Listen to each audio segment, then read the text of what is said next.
यह कहानी है होटल के भूतिया कमरा नंबर 408 की।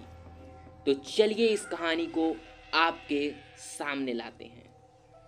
यह होटल भूतों का होटल तो नहीं था, पर इस होटल में कुछ ऐसी घटनाएं होती थीं जिसके कारण यह दूसरे होटलों से अलग था।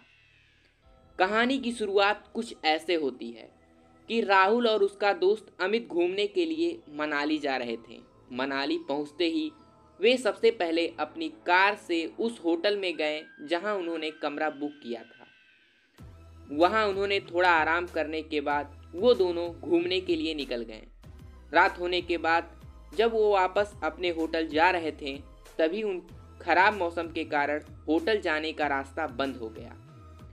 रास्ते को सही होने में सुबह तक का समय लगना था। राहुल और अमित ने सोचा कि अपने होटल तो आज रात नहीं जा सकते, इसीलिए यहीं आसपास में किसी होटल में एक रात के लिए कमरा बुक कर लिया जाए और सुबह होते ही अपने होटल में चले जाएंगे। वो दोनों कमरे की तलाश में अपनी कार इधर से उधर होटल ढूंढने लगे। आसपास कोई इंसान भी नहीं दिख रहा था जिससे वो लोग किसी होटल का रास्ता पूछ सकें। काफ़ी समय बीत जाने के बाद उन लोगों को एक बूढ़ा आदमी दिखा। राहुल ने अपनी कार रोककर उस होटल का रास्ता पूछा। बूढ़े ने एक और इशारा करते हुए होटल का रास्ता बताया। राहुल बूढ़े के बताए हुए रास्ते की तरफ अपनी कार लेके चल दिया। कुछ दूर चलने के बाद उन लोगों को एक होटल दिखाई दिया। राहुल और अमित ने अब चैन की सांस ली और होटल के अंदर चले गए। होटल के अंदर जाके उन्होंने काउंटर पर खड़े आदमी से रात भर रुकने के लिए एक कमरा मांगा। उस आदमी ने होटल के कुछ नियम बताए और एक कमरे की चाबी राहुल को दे दी। राहुल और अमित चाबी लेके कमरे की ओर चल दिए। चाबी पर कमरे का नंबर लिखा था, कमरा नंबर 408। राहुल और अमित चाबी लेके कमरे की ओर चल दिए। होटल में हर मंजिल पे चहल पहल थी। इन दोनों का कमरा चौथे मंजिल पे था। वो मंजिल बिल्कुल सुनसान थी।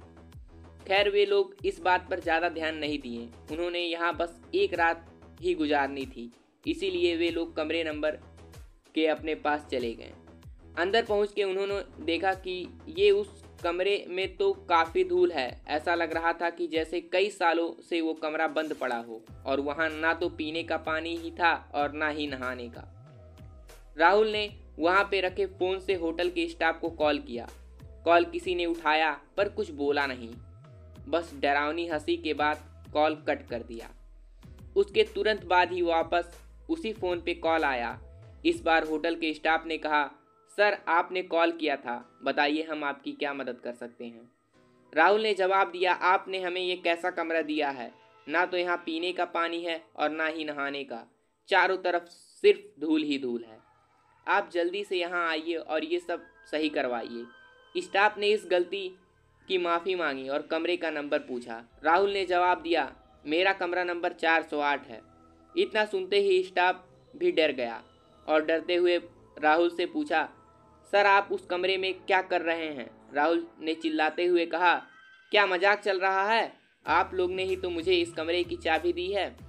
स्टाफ सहमी आवाज़ से बोला, सर जितना जल्दी से जल्दी हो सके आप उस कमरे से बाहर निकलिए और नीचे आइए। राहुल ने पूछा, पर क्यों।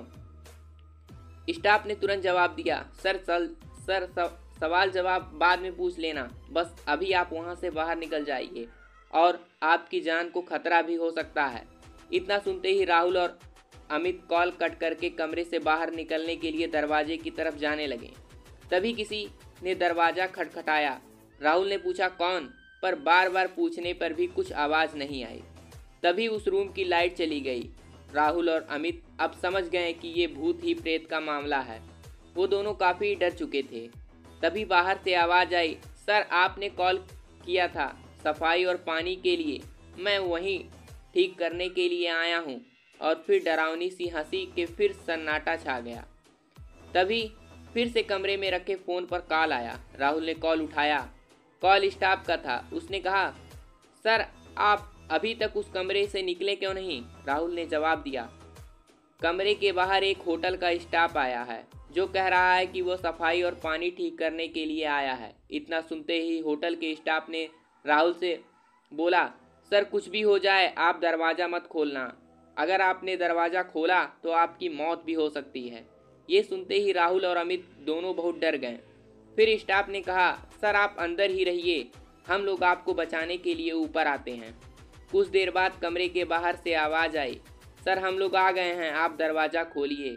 साथ में कुछ और लोगों की भी आवाज़ें आ रही थीं, इसीलिए राहुल और अमित ने दरवाज़ा खोल दिया। उन्होंने देखा कि सामने सच में होटल का स्टाफ ही था। दोनों ने सहन की सांस ली। फिर सभी लोग वहां से जल्दी ही नीचे आ गए। राहुल ने काउंटर पर देखा, पर वहां पर कोई दूसरा स्टाफ नहीं था जिसने राहुल को चाबी दी थी। वो कहीं नहीं दिख रहा था। ये सारी बातें राहुल ने वहां के लोगों को बताई। उन लोगों ने राहुल से कहा, सर आपको जिसने चाबी दी थी वो पहले ही इस होटल में काम करता है, पर अचानक से एक दिन कमरा नंबर 8 में वह रहस्यमयी तरीके से उसकी मौत हो जाती है। तब से उसकी आत्मा इसी होटल में रहती है, पर वो बस उन लोगों को ही परेशान करता है जो कमरा नंबर 408 के पास जाते हैं। पता नहीं आज आप लोग वो कैसे उस कमरे तक ले गया। राहुल और अमित अब सारी बातें समझ चुके थे। जैसे जैसे उन्होंने वहाँ रात गुजारी और सुबह ही अपने होटल की ओर चल दिए। तो दोस्तों कैसी लगी ये कहानी? अगर कहानी अच्छी लगी तो वीडियो को लाइक करके चैनल को सब्सक्राइब करिएगा। फिर मिलेंगे एक नई कहानी के लिए, तब तक के लिए धन्यवाद।